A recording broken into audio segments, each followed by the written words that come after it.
Hey friends, welcome to another video. My name is Kate, health and wellness coach with Hoopy Strength and Conditioning, and today I want to walk you through the full workout we have on the app today. Today is Thursday, October 16th. We are in the first week of a new block, and it's our deadlift day. Now, the way we have our strength sessions set up, every single day there are 4 strength sessions per week. And the way we structure it is with a warm-up, which we just walked through that some. Now we're going to pop into the primer. The primer is where we're going to have one explosive movement and one core drill. And this is a great extension of the warm-up to bring in some of those athletic movements and core activation. Now, whether you consider yourself an athlete or not, training in an explosive way is so beneficial. The way that we move and react quickly is one of the first things that goes if we don't keep up with it. A fun movement we did the other day on the app was actually just a skip. A few weeks ago in my small group, some of the ladies were practicing their skip and they were like, this was so natural as a kid, and you just lose the ability to move that way. And that goes for all types of reactive movements. If we're not staying on top of training those fast twitch muscle fibers, which is just the way that we move in a quick manner, we'll lose that ability, we'll lose that skill. So it's a fun way. It's one drill incorporated as an extension of the warm-up. So whether you are one that loves it and want to maintain your athleticism or feel a little silly doing it, there is benefits, and it's more so just a fun movement. We're not necessarily doing Olympic lifts or anything super high skill. We're just getting bouncy and keeping that movement alive. The core drill is a great way to sneak it into your workout so that we don't get to the end of the workout and want to be done for the day. We're getting it done in the beginning, but also in a way that allows our core to kind of turn on for the rest of the day. So we're activating it, we're saying, hello, let's get to work. So it's a great way to just have 2 movements. We kind of move through them pretty quickly, bring some effort and intention to both. So we're gonna start right there for now.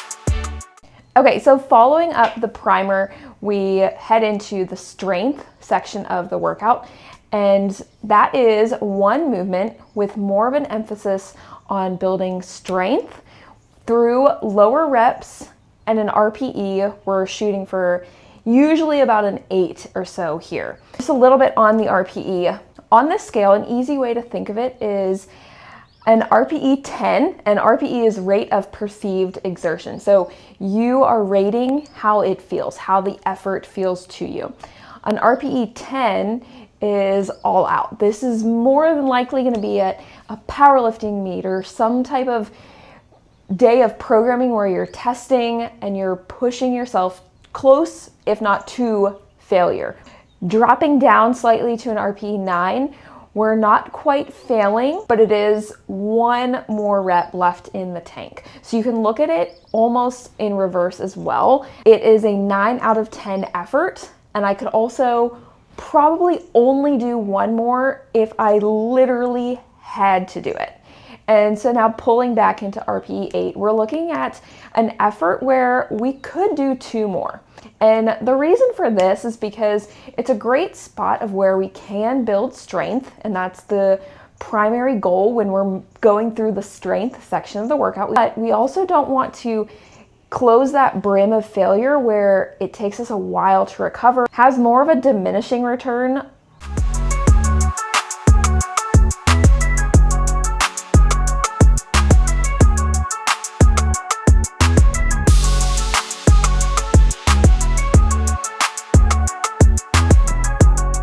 Barbell work has not always been natural to me. We're going on over a decade of consistently showing up and doing the work. And for many of those first few, I would say even years, it was doing something a little bit uncomfortable. From the moment I first started lifting, I enjoyed it. All the different types of exercise I've tried, and I grew up more of an endurance athlete as a swimmer. Lifting was the thing that I wanted to be in the gym. I wanted to go back and lift more. I didn't have a coach. I didn't know what movements to do or how to structure the day or the week or the month or longer term. I didn't know how to pick weights correctly. I didn't know how to rest properly. There were so many things I didn't know, and it has been a process of trial and error and learning. You might be seeing our content on YouTube or Instagram. It might look like it's so natural and so easy. And the backstory of that is it's been years, countless sessions of showing up to just do the work. And that's really the secret to it all. All right, we're gonna do a set here of 3 reps.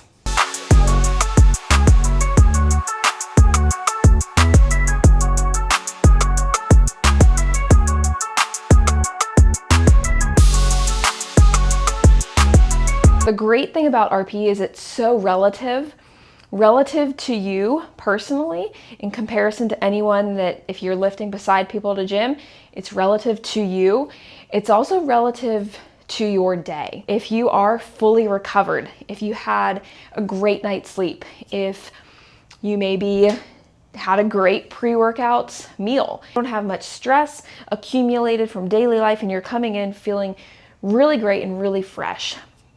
Let's say that an RP8 for you that day felt like 185 pounds, and this was a really great day. And then the next week you come back and you slept horribly. You did eat breakfast, but you didn't have a great breakfast. The week leading up to it has just been full of stress. So you have all of these things compounding of giving you more factors of making things harder. And that same RP8 might be 165. It gives you that flexibility to show up, and our focus is always on giving your best effort. Ideally, of course, we want to be progressing somehow and having that progressive overload over time, but it gives you that freedom to know that, are you giving your best effort? Are you giving the best effort that matches that prescription for the day? And if the answer is yes, then you're doing great. You're doing your job. You're doing your part.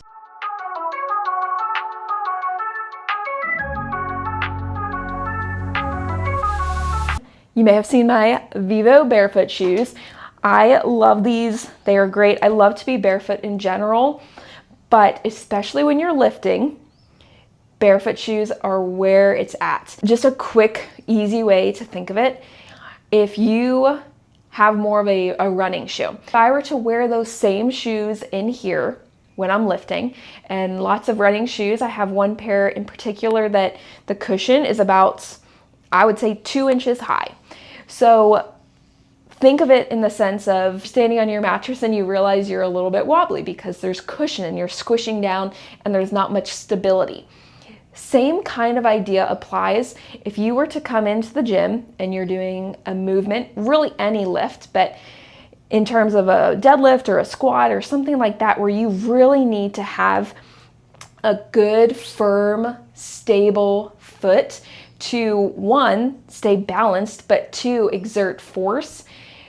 If you're standing on cushion, you're just going to be wobbling around on the ground. Whereas if you have a nice flat, you're not going to be slipping around. There's no slip on the bottom of the shoe. It is nice and grippy. So my foot is fully anchored into the ground. That is what you want to look for. When I first started lifting, that meant Converse. I had a season of Vans. But if you want to look for a good shoe, this is eventually what I would start to look into. Vivo Barefoot, I'll link them below. They're excellent. They are a little bit pricier than, of course, a Converse or going barefoot, but they are worth it. And in terms of just comparing When I did Vans, you're still on a bit more of a platform. So the idea with being barefoot is, yes, no cushion, but also you want to almost be feeling like your toes can be on the ground, if that makes sense.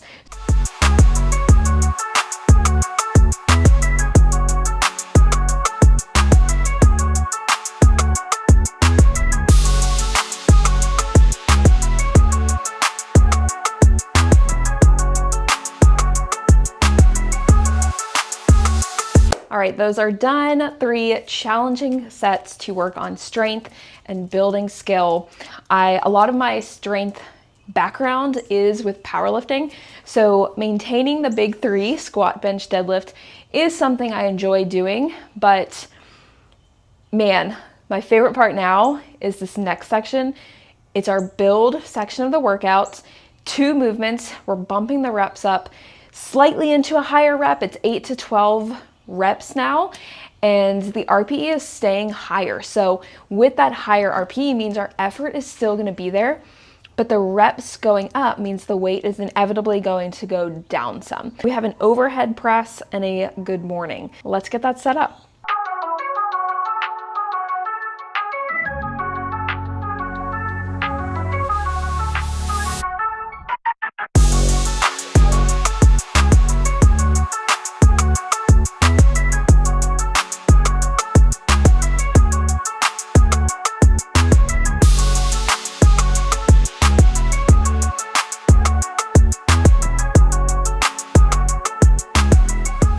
Now, in terms of the build, it is a rep range. It's 8 to 12 reps, and that gives you the ability to pick something to start with on week 1, which we are on week 1 here for this new block, and it allows you to build as you feel appropriate throughout the block, which is typically 4 weeks.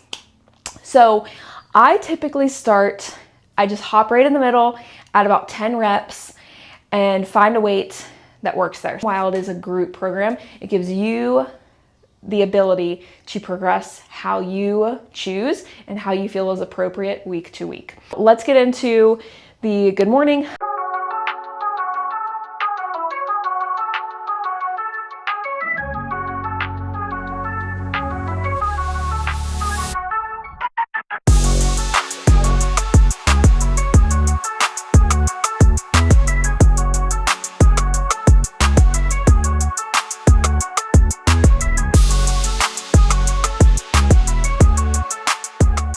Got my little gym dogs. Mealy, say hi.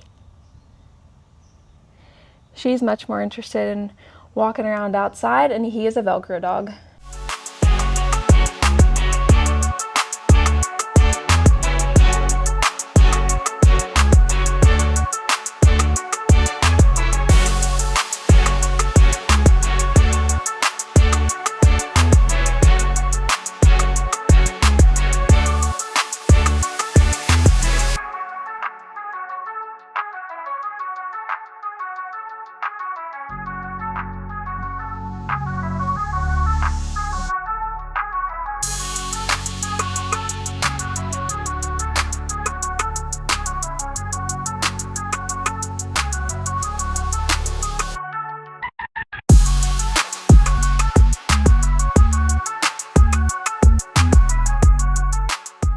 Bada bing, bada boom. Build is done.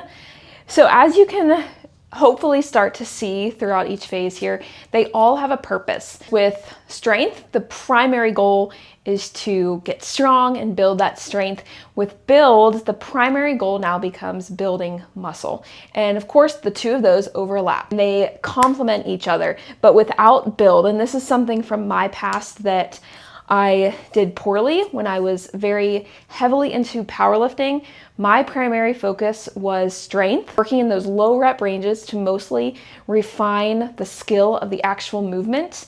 And then I would finish with more of the endurance work, which is what we're gonna go into next. But this middle section of building muscle, which is building your toolkit so that you can move well and have that foundation, I really lacked. I wasn't diligent in practicing it, and now it's my favorite part of the workouts. There is purpose in each though, and that's ultimately what I want you to understand no matter if you love the strength or if you're gonna love the next component, which is pump, and that's muscular endurance. This is where we have 3 movements that are truly higher rep, and the rep range is 15 to 30. Beyond 30, there's not much benefit, and we're moving into more of a higher rep cardio type of circuit almost. We're in the muscular endurance phase of the workout where we're helping our body build capacity and be able to continue working while fatigued.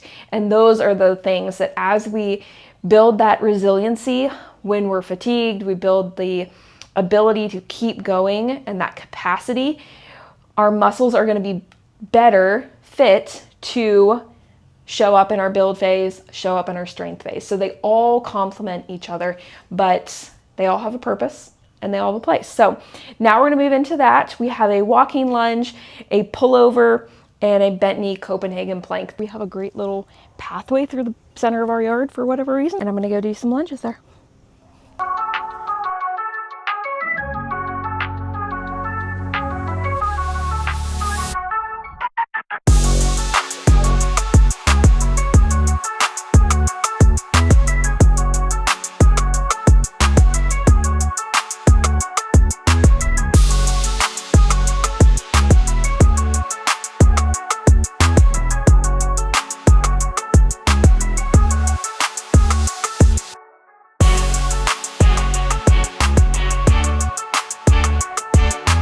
All right, y'all, we did it.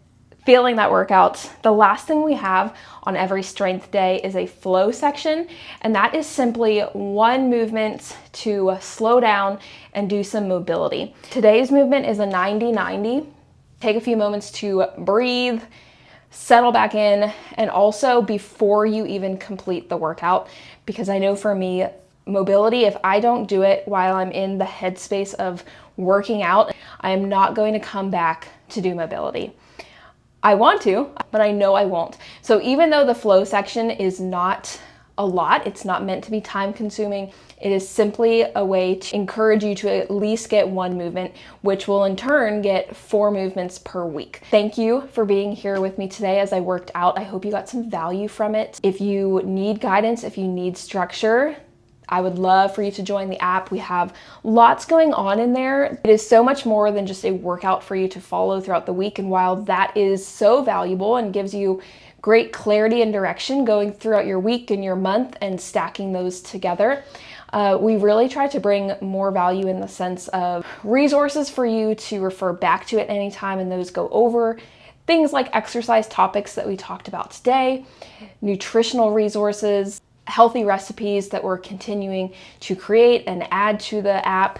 And one of my favorite parts are the lifestyle resources. We're really big on helping you define your values and step into your best self. So your fitness is a component of that, but it is not the only thing. So we really try to make sure it's an all-encompassing app full of value and a toolkit that you can carry with you every day, whether you're in the gym or not. If you want to try a free week and give this a try on your own, click the link below. You'll submit a form and I will add you to the app. You will get full access to a week of training and all of the other things I'm mentioning. You'll have access to that for a full week.